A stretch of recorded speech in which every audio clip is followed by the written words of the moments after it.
આમ તો એક જુઠ્ઠાણું છુપાવવા 100 જુઠ્ઠાણા બોલવા પડતા હોય છે, પણ તમે તો એક જ જુઠ્ઠું 100 વાર બોલી રહ્યા છો.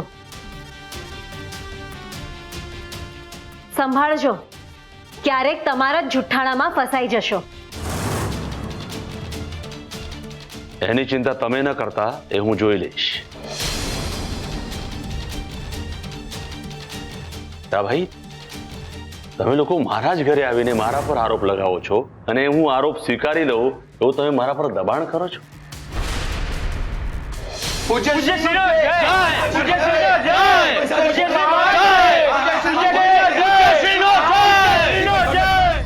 તરવેણીબેન, શામળના બાપુ પૂજા કરે એ માટે તમે જ આવ્યા હતા ને વિનંતી કરવા અમારી પાસે? એટલે તમને તો ખબર જ હશે ને કે શિવાભાઈ એમને ઝેર આપવાના છે. માણેકબેન, મેં તમને પહેલા પણ કહ્યું હતું ને અત્યારે પણ કહું છું કે જેનામાં ચેતના જ ના હોય એ કોઈને ઝેર આપવાની યોજના કઈ રીતે બનાવી શકે? માણેક વહુ, જવા દો. આ લોકો સત્ય નહીં કબૂલે.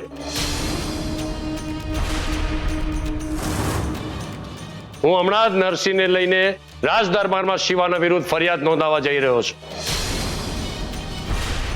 પહેલા નરસિંહના ગુમ થયાની ફરિયાદ નોંધાવી હતી અને હવે શિવા દ્વારા નરસિંહને ઝેર આપવામાં આવ્યું છે એની ફરિયાદ કરવા જઈશ. ચાલ નરસિંહ. ઉભા રહો મોટા ભાઈ. તમારું એવું કેવું છે ને કે મેં નરસિંહને ઝેર આપ્યું? તો પછી એ ખાડામાંથી જીવતો બહાર કેવી રીતે આવ્યો એ તો તમે મને કહ્યું જ નહીં.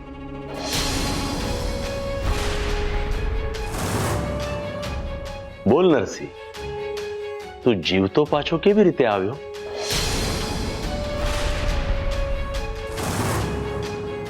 મારા હરિને લીધે. શિવાભાઈ, નરસિંહ, તું કોઈને જવાબ આપવા માટે બંધાયેલો નથી. કેમ, ડર લાગે છે? શ્રદ્ધાને પુરાવાની જરૂર નથી હોતી અને ભક્તને કોઈનો ડર નથી લાગતો, મૃત્યુનો પણ નહીં. અને એટલે જ તો ભગવાનનું નામ લઈને નરસિંહે ઝેર પીધું.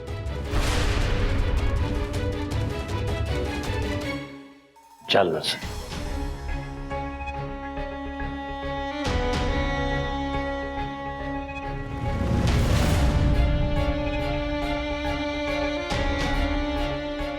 નરસિંહ, ઉભો રે. અહીંયા આવ.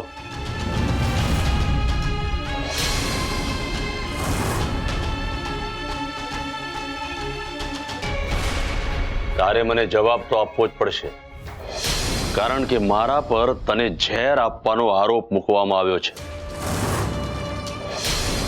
સાચી વાત છે પૂજ્યશ્રીની. કોઈ માણસને ઝેર આપવામાં આવ્યું હોય તો એ બચી કેવી રીતે શકે?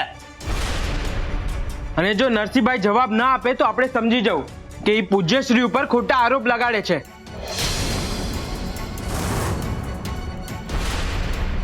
પણ નરસિંહભાઈ પૂજ્યશ્રીના ત્યાંથી જ ખોવાઈ ગયા હતા ને. તું પૂજ્યશ્રી પર શંકા કરી રહ્યો છે? તને ખબર છે ને એમના શરીરમાં ચેતના જ નહોતી. તું જુઠ્ઠું બોલી રહ્યો છે. એ નરસિંહભાઈને ઝેર આપ્યું તો જોવા ગયો તો? તું જુઠ્ઠું બોલી રહ્યો છે. જુઠ્ઠું બોલી રહ્યો છે. જુઠ્ઠું બોલી રહ્યો છે. જુઠ્ઠું બોલી રહ્યો છે. શાંત થઈ જાઓ ભાઈઓ, શાંત થઈ જાઓ.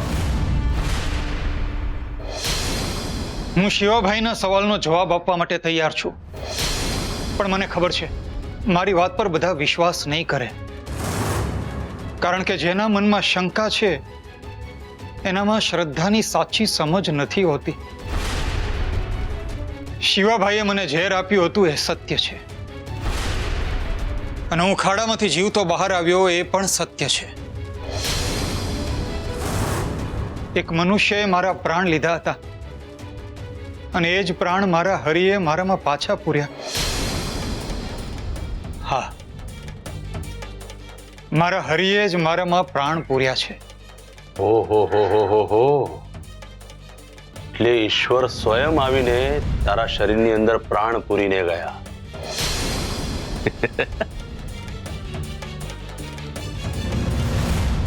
જોઈ લો, નરસિંહ આટલો મોટો ભક્ત છે કે ઈશ્વર સ્વયં એને બચાવવા આવ્યા.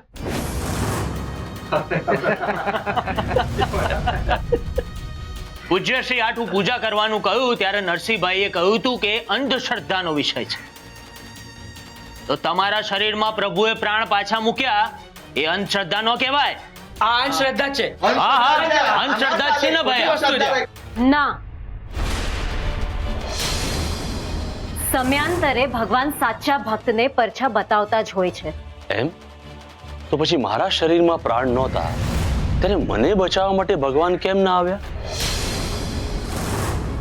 હું પણ તો એક ભક્ત છું. પાખંડી ભક્ત અને સાચા ભક્ત વચ્ચેનું અંતર આ ભોળા લોકો નથી સમજી શકતા.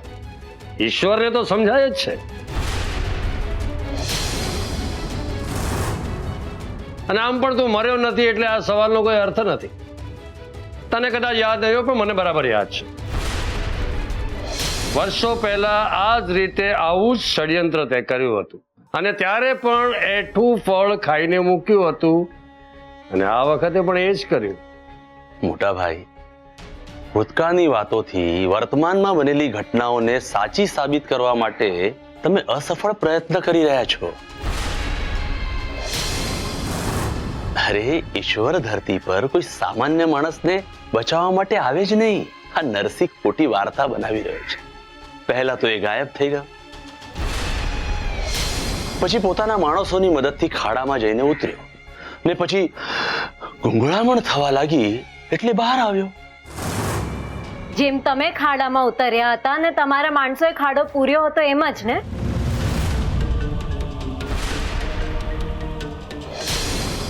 અને પછી તમારા સાધુ બાપાને સ્ફૂર્ણા થઈ એવું નાટક પણ કર્યું હતું. તમને પણ એ વખતે ગુંગળામણ તો થઈ હશે ને અંદર? આખી ઘટના પ્રપંચથી કૃપા સુધીની છે.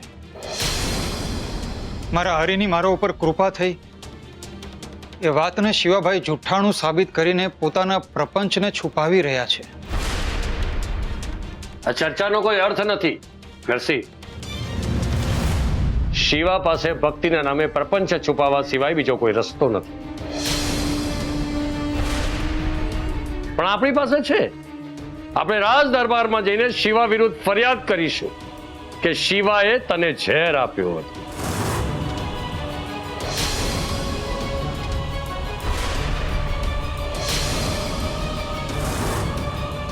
કરો ફરિયાદ, પણ પછી હું પણ ફરિયાદ નોંધાવીશ કે નરસિંહ અંધશ્રદ્ધા ફેલાવી રહ્યો છે